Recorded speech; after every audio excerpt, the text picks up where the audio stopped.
Hello. Welcome to what would be another series of videos about another album by Chris Rea. The name of this album is Shamrock Diaries.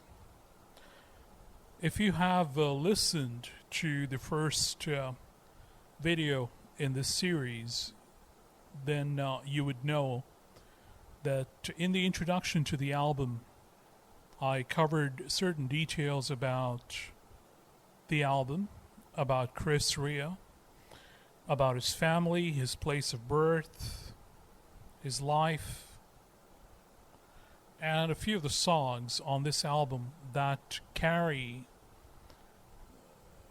memories and messages related to all those things. And it is now time to take a look at the very first song on this album. The name of this song is Steel River.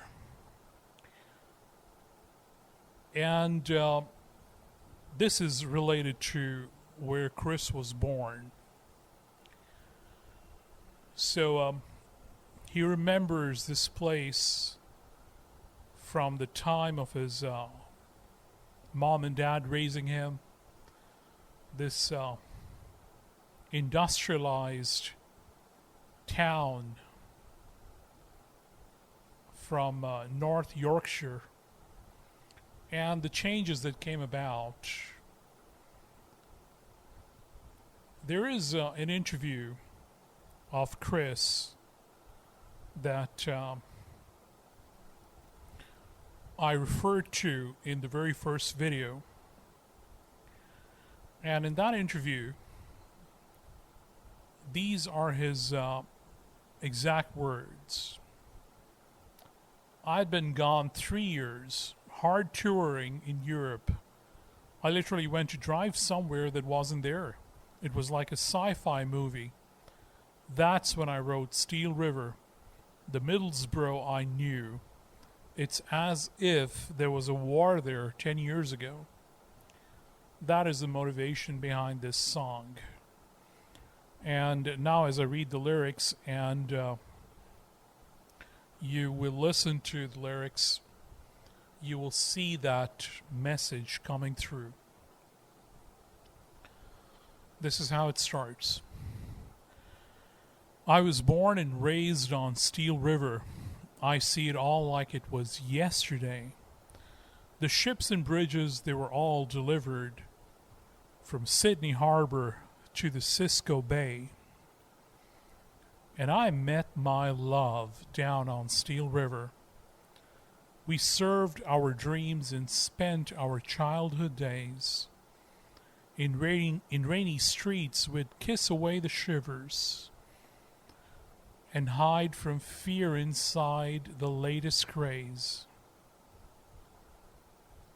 Dancing to Motown, making love with Carole King record playing, and oh how I loved you. Say goodbye, Steel River. So many of his memories of this town. He grew up there, and he remembers meeting his wife, Joan. I might have said her name is Joanne, but no, her name is Joan. And from those young days, he remembers. And that was about the time when Carole King, the famous singer, came out with her songs. And these two, Chris and Joan, used to listen to those songs. That is what he's remembering. This is where he gets into the imagery of what the town looked like when he came back from his European tour.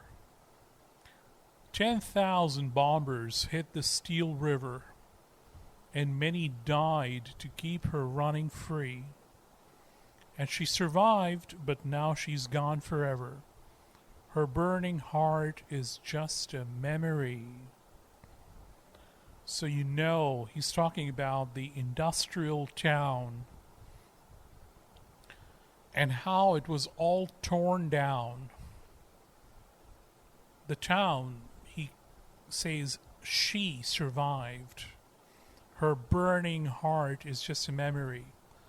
So that would be where they had all the metal work being done and the fires that used to keep burning in her heart. The burning heart, he says, is just a memory. And I ran away from life on Steel River. Luck or not, I gladly took the break. The odds were low, the chances nearly zero. A chance it was I had to take. Say goodbye, Steel River. So he has this affection for this place where he grew up and all those memories. But then he had to do something with his life. He realized he couldn't have just remained in the town and just done nothing else. He tried to do something with his life. And what was his outlook when he started? Luck or not, I gladly took the break. The odds were low, the chances nearly zero. A chance it was I had to take. I love the way he puts words together. He is able to string these words, such simple words, and yet the imagery and the message is so profound. I think that is one of the things you admire more so in poetry that is set to music. That is what makes a song. You see, if in a song a poet or a lyricist were to use some very big, long words, it would just make the song difficult to sing, difficult to remember. So he has this very technical side to songwriting, that he uses words that are easy to pronounce, that are easy to remember, they're easy to string together, they're easy to sing.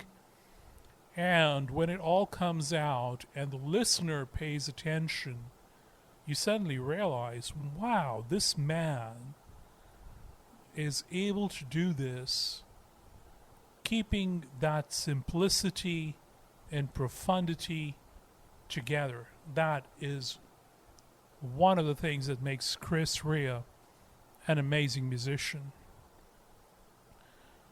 This would be the last stanza now.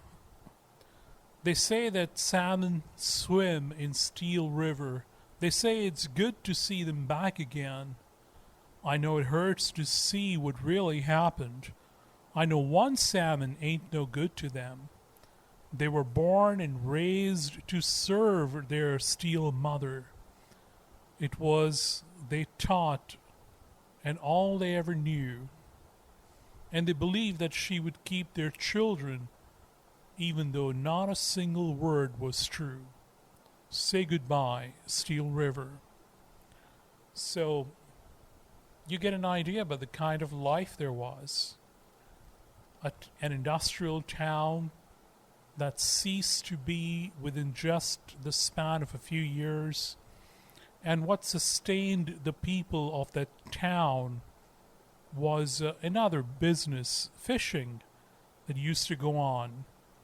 Seems like these were the two major occupations, metalworks and fishing.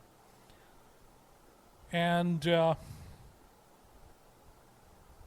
thing that made that town of economic value and could have been the reason to bring some prosperity was then no longer there. So how the town changed and how life became afterwards is perhaps best encapsulated in the phrase when he says, "Say goodbye, Steel River." That industry is gone now. The town that was known for and sustained by the Steel River, that Steel River is now gone. So, a beautiful song. Just reading the words tells you that it is a very beautiful song, but when you listen to the actual song, the way it begins, again, the chorus, the lyrics, the instruments, this song from around 1985, that's when the album was released, you realize you're listening to the beginning of a beautiful album. So I hope you stayed along for the consideration of the song, and if not, then I most positively hope that you take the time to listen to the song and to the album Shamrock Diaries. Thank you very much for your company. Take care, and goodbye.